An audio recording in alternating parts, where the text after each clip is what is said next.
எல்லாருக்கும் வணக்கம்ங்க. இப்ப வந்து பார்த்தீங்கன்னா, நம்ம என்ன பண்ண போறோம் அப்டின்னா, எண்ணெய் கரைசல் ரெடி பண்ண போறோங்க. இதுக்கு முன்னால நம்ம அந்த வெட்டிங் ஏஜென்ட் வந்து நம்ம ஒரு வீடியோ போட்டிருந்தோம். அதுல வந்து பார்த்தீங்கன்னா, நெறைய பேரு நெறைய சந்தேகங்கள் கேட்டிருந்தீங்க. நெறைய பேர் வாங்கி இருந்தீங்க. நம்ம வந்து இப்ப இது என்ன? இது வந்து எப்படி யூஸ் ஆகுது? அப்டின்னு நெறைய பேர் கேட்டிருந்தீங்க. என்னென்ன எண்ணெய் யூஸ் பண்ணலாம்? நம்ம வந்து எதுக்கு எந்தெந்த எண்ணெய் குடுக்கலாம்? அப்டின்ற மாரி நெறைய சந்தேகங்கள் கேட்டிருந்தீங்க.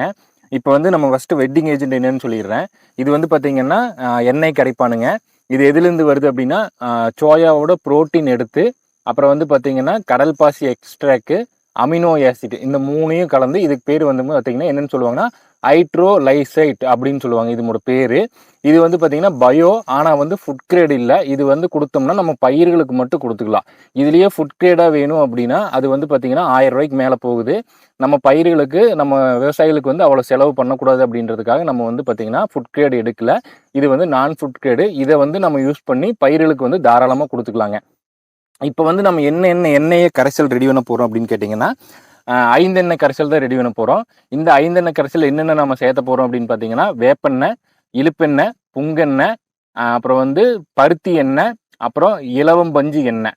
அந்த சில்க் காட்டன் சொல்லுவாங்க. அந்த எண்ணெய். இந்த 5 எண்ணெயும் வச்சு நாம வந்து நம்ம தோட்டத்துல பயிர்களுக்கு வந்து இதுவரைக்கும் நம்ம குடுத்து பார்த்துருக்குறோம். நல்லா இருக்குது. நம்ம அது என்னென்ன முறையில நம்ம குடுக்குறோம், அத வந்து நம்ம என்ன என்ன பண்ணணும் அப்படின்றத பத்தி இந்த வீடியோல தெளிவா பார்த்துரலாங்க. இப்ப வந்து நான் வந்து மேல ஸ்ப்ரே பண்றதுக்காக இந்த எண்ணெய் எடுத்திருக்கிறேன். இந்த எண்ணெய் வந்து மத்த எண்ணெய் விடக்கூடாதா அப்படின்னுலாம் கேட்காதீங்க. ஏன்னா வந்து நம்மகிட்ட இந்த எண்ணெய் இருக்குது. இத வந்து நம்ம உட்டு நம்ம ட்ரையல் பார்த்துருக்கோம். சரிங்களா? மத்த எண்ணெயில வந்து நம்ம பார்க்கல. மத்த எண்ணெய் நெறைய பேர் நம்மள கூப்பிடுறவைங்க வந்து சொல்றாங்க, விடலான்னு சொல்றாங்க. ஆனா வந்து நம்ம வந்து கண்கூட பார்த்து நம்ம வந்து நம்மளோட விவசாயிகளுக்கு வந்து நம்ம சொல்லணும். நம்ம பண்ணி பார்த்தா தான் அதில இருக்க ரிசல்ட் தெரியும் அப்படின்றதுக்காக, நம்ம வந்து இந்த 5 எண்ணெய் நம்மகிட்ட இருக்கிறதுனால நம்ம இத மட்டும் பண்றோம். சரிங்களா? இத வந்து நம்ம இப்ப வந்து ஸ்ப்ரே பண்றதுக்காக நான் எடுத்திருக்கிறேன். ஸ்ப்ரே பண்றதுக்கு வந்து நாம என்ன பண்ணணும் அப்படின்னா, 10 லிட்டர் தண்ணிக்கு 100 எம்எல் வந்து கலக்கணுங்க. இந்த 100 எம்எல் வந்து நம்ம கலக்கணும். நான் வந்து இப்ப என்னோட காட்டுக்கு வந்து 15 டேங்க் பிடிக்கும். அதாவது வந்து 10 லிட்டர் தண்ணியில 15 டேங்க் பிடிக்கும். அதனால இப்ப நான் என்ன பண்ணியிருக்கேன் அப்படின்னா, ஒவ்வொரு எண்ணெயிலயும் நம்ம வந்து 300 எம்எல் கலக்க போறோம். 300 எம்எல் கலந்தோம்னா 5 3 15 1.5 லிட்டர் வந்துரும். நம்ம 100 எம்எல் எடுத்து நம்ம வந்து பயிர்களுக்கு தெளிக்கும்போது 15 டேங்க் கரெக்ட்டா இருக்கும். சரிங்களா? ஆ இது வந்து என்னன்னா, அந்த நான் சொன்னேன் இல்லைங்களா? இது வந்து இலவம் பஞ்சு எண்ணெய், சில்க் காட்டன் அந்த எண்ணெய்ங்க. இதுல வந்து நம்ம 300 எம்எல் கலந்துக்கலாம்.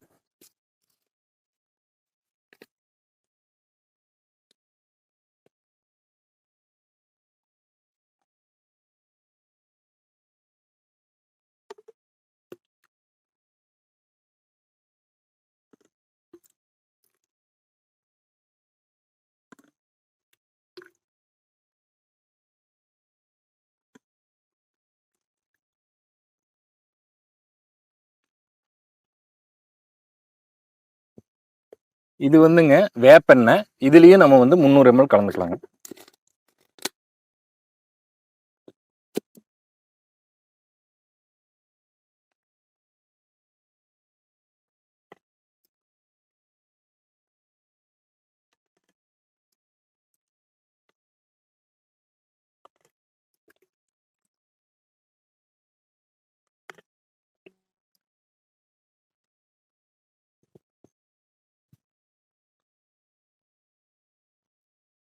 அடுத்தது வந்துங்க பருத்தி எண்ணெய், காட்டன் சீட் ஆயிலு. இதுலயும் நம்ம வந்து 300 எம்எல் கலந்துக்கலாம்.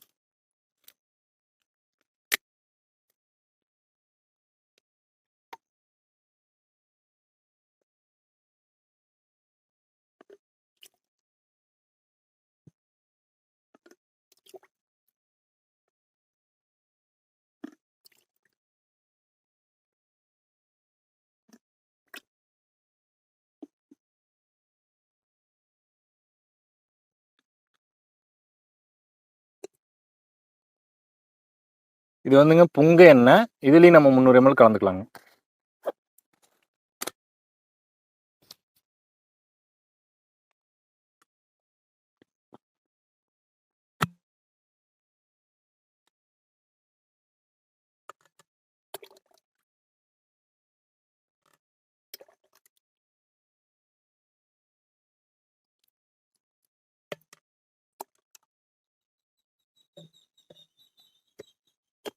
இது வந்து இலுப்பை எண்ணெய்.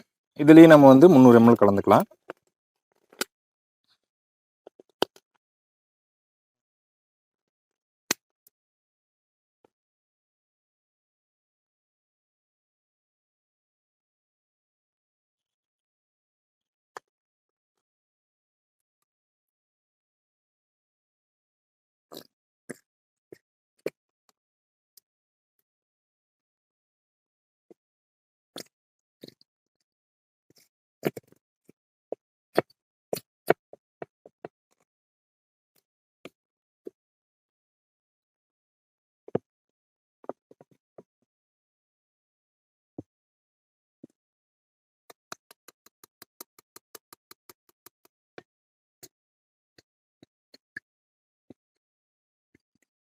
இது என்ன எண்ணெய் இப்படி இருக்குது அப்படின்னு கேட்டுறாதீங்க. இழுப்பெண்ணெய் வந்து தெவஞ்சு போச்சு.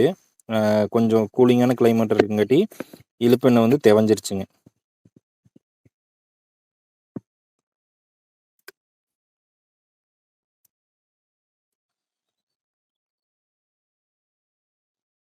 இப்போ வந்து நம்ம 1.5 லிட்டரு மொத்தமாக எண்ணெய் எடுத்துருக்கோங்க. இதுக்கு வந்து நம்ம இப்போ எப்படி கரைக்கணும் அப்படின்னு கேட்டிங்கன்னா, 1.5 லிட்டரு எண்ணெய்க்கு 1.5 லிட்டர் தண்ணி ஊற்றிக்கணும்.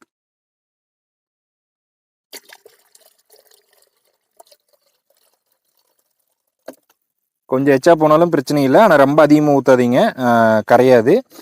முதல்ல வந்து 1.5 லிட்டர் எண்ணெய்க்கு, அதாவது 1 லிட்டர் எண்ணெய்க்கு 1 லிட்டர் தண்ணி அந்த கணக்கு. 1/2 லிட்டர் எண்ணெய் ஊற்றுனீங்கன்னா 1/2 லிட்டர் தண்ணி கலந்துக்கோங்க. இப்போ வந்து என்ன பண்ணணும்னா 1.5 லிட்டர் எண்ணெய்க்கு வந்து 150 ml நம்ம வந்து எண்ணெய் கரைப்பான்னு இது கூட கலக்கணும். அதாவது 1 லிட்டர் எண்ணெய் கரைக்கிறதுக்கு வந்து 100 மில்லி இந்த கரைப்பானுங்க. நம்ம 1.5 லிட்டர் எடுத்துருக்கங்காட்டி 150 ml.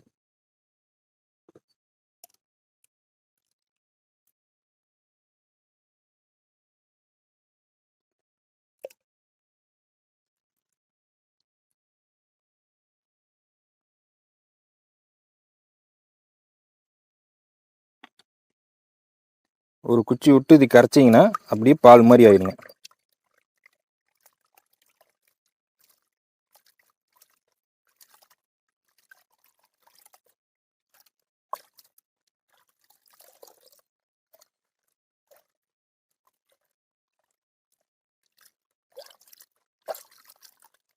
இந்த பார்த்தீங்கன்னா அந்த எண்ணெயோட இதே இல்லாமல் சுத்தமாக உடச்சி ஃபுல்லாக தண்ணியோட ஒன்றா கரைச்சி விட்ருச்சு. இப்போ வந்து நம்ம இதுலேருந்து எப்படி நம்ம ஸ்ப்ரே பண்ணுறதுக்கு எடுக்கணும் அப்படின்னு கேட்டிங்கன்னா, நம்ம 1.5 லிட்டர் எண்ணெய் ஊற்றிக்கிறோம், 1.5 லிட்டர் தண்ணி ஊற்றிக்கிறோம். அப்போ மொத்தம் 3 லிட்டர் ஆச்சு. நம்ம வந்து 15 டேங்க் யூஸ் பண்ண போகிறோம். அப்போ வந்து என்னென்னா 200 ml, ஒரு 10 லிட்டர் தண்ணிக்கு 200 mlங்கிற வீதத்தில் எடுத்துக்கலாங்க. இப்போது இதுவே வந்து பார்த்தீங்கன்னா கீழே கொடுக்கறதுனா ஒரு ஏக்கருக்கு வந்து இந்த 5லையுமே ஒரு லிட்டர், இந்த 5 எண்ணெயிலையுமே வேப்பெண்ணெய், இழுப்பெண்ணெய், புங்கெண்ணெய், இலவம்பஞ்செண்ணெய், பருத்தி எண்ணெய், இந்த 5லையுமே வந்து பார்த்தீங்கன்னா கீழே கொடுக்கறதுக்கு ஒரு லிட்டரு, மொத்தம் 5 லிட்டருங்க.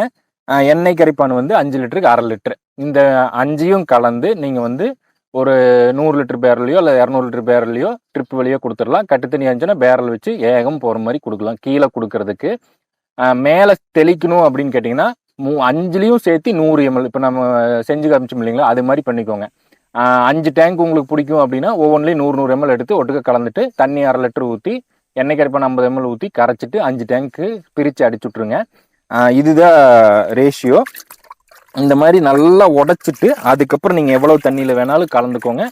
வந்து பார்த்தீங்கன்னா மறுபடியும் எண்ணெய் வந்து ஃபுல்லாக கரைஞ்சிரும். சரிங்களா? இப்போ வந்து நீங்கள் கேட்பீங்க, ஒரு சிலர் நம்மளுக்கு இதுவரை கேட்ட கேள்வி என்னென்னா, இப்போ வந்து கடல் எண்ணெய் கொடுக்கக்கூடாதா, தேங்காய் எண்ணெய் கொடுக்கக்கூடாதா, அந்த மாதிரி நிறைய பேர் கேட்குறாங்க. நம்ம வந்து இது வந்து நம்ம பண்ணி பார்த்தது, நம்ம பண்ணி ரிசல்ட் பார்த்ததை நம்ம வந்து சொல்கிறோம். சரிங்களா? இப்போ வந்து நம்ம வாழைக்கும் மக்காச்சோளத்துக்கு அப்புறம் வந்து பார்த்தீங்கன்னா தக்காளி செடிக்கு, இந்த 3க்கும் நம்ம பண்ணி பார்த்ததை ரிசல்ட் சொல்கிறோம். இதில் என்ன ரிசல்ட் நம்மளுக்கு தெரியுது அப்படின்னு கேட்டிங்கன்னா, இது கொடுத்ததுல வாழையோட அடித்தண்டு வந்து பார்த்தீங்கன்னா இது கொடுத்ததுக்கும் இது கொடுக்காது இருக்கிற காட்டுக்கும் 2 இன்ச்சு வந்து டிஃப்ரெண்ட் வருது. அதாவது வந்து வேர்லேருந்து மேலே வரும் இல்லைங்களா, மண்ணுலேருந்து மேலே இருக்கக்கூடிய அந்த கிண்ணம்னு சொல்லுவாங்க, அந்த கிண்ணத்தில் வந்து 2 இன்ச்சு வந்து அதிகமாக இருக்குது நம்ம எண்ணெய் கரைசல் கொடுத்தது. அப்புறம் இன்னொன்று, அந்த இலைகளோட அந்த தடிமண் வந்து இலையோட தடிமண் வந்து நல்லா நல்லா கெட்டியாக இருக்குதுங்க. இலை வந்து நம்ம இது எண்ணெய் கொடுக்காத இலைக்கும் நம்ம வந்து எண்ணெய் கொடுத்த வாழைக்கும் பார்த்தீங்கன்னா அந்த இலையோட கெட்டி வந்து நல்லா இருக்குது. வாழைக்காட்டுல பொதுவாக வந்து பார்த்தீங்கன்னா வாழைக்காட்டில் அந்த கெட்டி அதிகமாக இருக்கிறதுனால நம்மளுக்கு வந்து சருகு நோயின்னு சொல்லுவாங்க, சிகாகோட வைரஸு, அந்த நோய் வந்து கொஞ்சம் கம்மியாக வருதுங்க. அதாவது இது கொடுக்கறதுனால மட்டுமே அந்த நோய் வரல அப்படின்னு சொல்ல முடியாது. இது கொடுக்காத காட்டில் கம்பேர் பண்ணும்போது நம்ம காட்டில் வந்து கொஞ்சம் நோய் வந்து கம்மியாக வருது. இது காரணம் என்னென்னா அந்த வந்து இலை வந்து தடிமனாக இருக்கிறது. சரிங்களா? இந்த ஒரு 3 ரிசல்ட் நல்லா இருக்குது. வளர்ச்சியில் நம்ம வந்து அடித்தண்டு வந்து நல்லா பெருக்கமாக இருக்குது, இலை வந்து நல்லா தடிமனாக நல்லா கெட்டியாக இருக்குது இலை. அப்புறம் வந்து பார்த்திங்கன்னா நம்ம வைரஸ் அந்த பூஞ்சானம் வந்து தாக்குறது வந்து கொஞ்சம் கம்மியாக இருக்குது. அது வந்து அந்த இலையோட கெட்டியாக இருக்கிறதுனால அதனோட தாக்கத்து வந்து கம்மியாக இருக்குது. புழு வந்து ஓரளவு கண்ட்ரோல் ஆகுது. புழு வந்து பார்த்திங்கன்னா ஒரு 50% சொல்ல முடியும். அதாவது வந்து இது நம்ம கிளைமேட்டுக்கு தகுந்த மாதிரி ரொம்ப மோடமாக இருந்துச்சுன்னா கொஞ்சம் கண்ட்ரோல் ஆகல. மோடம் இல்லாதப்போ கொஞ்சம் நல்லா வெயிலில் வந்து பார்த்திங்கன்னா புழுவும் ஓரளவு கண்ட்ரோல் ஆகுது. இந்த ரிசல்ட் எல்லாம் வந்து பார்த்திங்கன்னா இந்த எண்ணெய் கரைசல் நம்ம வந்து யூஸ் பண்ணி பார்த்ததில் நம்ம இவ்வளோ நாளாக பண்ணி பார்த்து 5 மாதம் ஆச்சுங்க. 5 மாதமாக நம்ம வந்து கொடுத்துட்ருக்குறோம். கொடுத்து வந்து பார்த்திங்கன்னா இவ்வளோ வித்தியாசங்கள்லாம் நம்ம பார்த்துருக்குறோம். இப்போ வந்து பார்த்திங்கன்னா நம்ம வந்து வெளியிலையும் கொடுக்குறோம். நம்ம கடை எங்கே இருக்குதுன்னு கேட்டிங்கன்னா கோபியிலேருந்து ஈரோடு போகிற ரோட்டில் கரட்டூர் ஆர்ச்சுக்கு பக்கத்தால் இருக்குதுங்க. உங்களுக்கு யாராவதுக்கு தேவைப்பட்டுச்சு அப்படின்னா நேர்லேயே வந்து வாங்கிக்கலாம். இல்லைன்னா தமிழ்நாடு ஃபுல்லாக எம்எஸ்எஸ்ல நம்ம வந்து பார்சல் போட்டு விட்டுக்கிறோங்க. கொரியர்லேயும் நம்ம எஸ்டி கொரியரில் பார்சல் போடுறோங்க. உங்களுக்கு யாராவது தேவைப்பட்டுச்சு அப்படின்னா வாங்கிக்கோங்க. இந்த மெத்தேடில் உங்களுக்கு வெளியில் கிடச்சினால தாராளமாக வாங்கிக்கோங்க. நீங்கள் வந்து நம்ம வீடியோ முழுசாக பார்த்து இதை வந்து பார்த்தீங்கன்னா என்னென்ன பண்ணணும் அப்படின்ட்டு நீங்கள் தெளிவாக பண்ணி நீங்கள் வந்து யூஸ் பண்ணிக்கோங்க. சரிங்களா?